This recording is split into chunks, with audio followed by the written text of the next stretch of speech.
So today I'm going to talk about how to make black garlic mayo, a delicious condiment you can put on pretty much anything. I could call it black garlic aioli. That's just a fancy, meaningless word people use to make mayo sound fancy and high class. So to start, for ingredients, we're going to do a homemade mayo. I like to use a stick blender.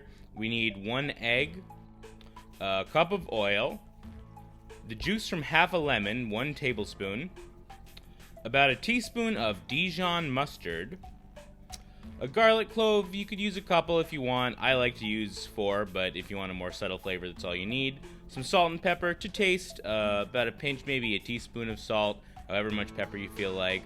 And for this, I'm going to use 3 bulbs of black garlic. Again, you can use as much as you want, but that's how much I like.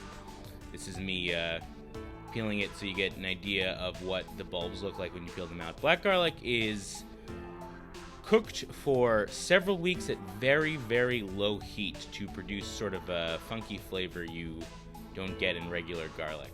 So to start, you just crack an egg into, you need a cup for the stick blender that's a little bit wider than the mouth of the stick blender itself. And I'm just going to put the ingredients in one by one. Starting with the lemon juice. You could, if you want to make traditional mayonnaise, the way that the French aristocracy made it in the 19th century was to slowly drizzle oil into egg and emulsifiers by hand. But the stick blender method is a lot faster and a lot more convenient, and it comes out right every time. So what an emulsion is, if you're not already familiar, you've never made mayo before, is it's a bonding between liquids and fats. So in this case, we want to get that smooth, creamy texture, and looking at it, you're probably going, if you've never made mayo before, how on earth is that an egg, a cup of oil, a couple things of garlic, how is that going to transform into the consistency of mayonnaise just by blending it? But it's a very cool chemical process. Alright, here I go. I like to let it settle for a couple of seconds before I start. And in seconds you have perfect, creamy mayonnaise or aioli. I guess aioli is technically, most of the time, it just means mayonnaise with garlic or freshly prepared mayonnaise. So you could call this aioli, but I do not feel the need to be pretentious. Perfect consistency.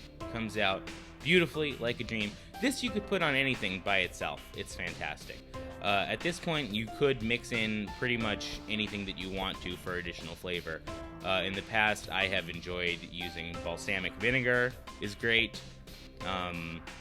Sriracha, jalapenos, chipotle peppers, black truffle oil, sun-dried tomatoes, pesto and honey. The sky's the limit, really, with whatever kind of flavorings you want to add in. For this recipe, though, we are going to be using the black garlic. I could have put this in at the beginning, but I wanted to show you what the mayo looks like on its own before adding an ingredient that will make it look sort of like something you would find in a mummy's sarcophagus. Delicious, but undoubtedly it is some straight graveyard juice. Alright, so just gonna blend that all together.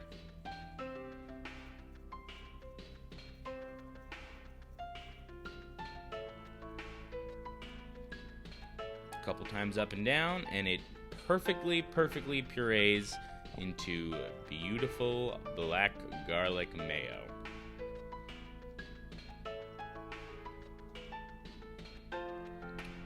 Rich, velvety consistency.